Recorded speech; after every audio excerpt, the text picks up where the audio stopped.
দর্শক এই মুহূর্তে আমি আপনাদেরকে যে জায়গায় নিয়ে আসলাম সেটা হচ্ছে আমাদের রশিদপুর চা বাগান। ঠিক আছে, আমাদের রশিদপুর চা বাগান কতটা সুন্দর এই মুহূর্তে আমি আপনাদেরকে দেখানোর চেষ্টা করতেছি। প্লিজ ধৈর্য ধরে কিছু সময় দেখতে থাকুন।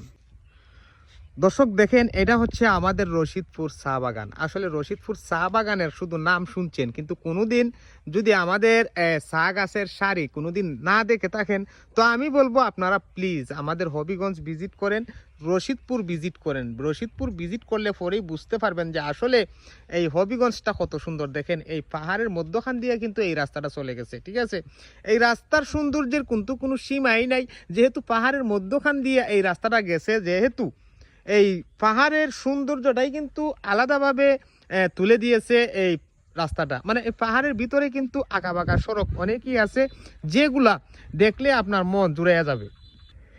দর্শক আপনার মনে হইতে পারে যে আপনি যদি হুট করে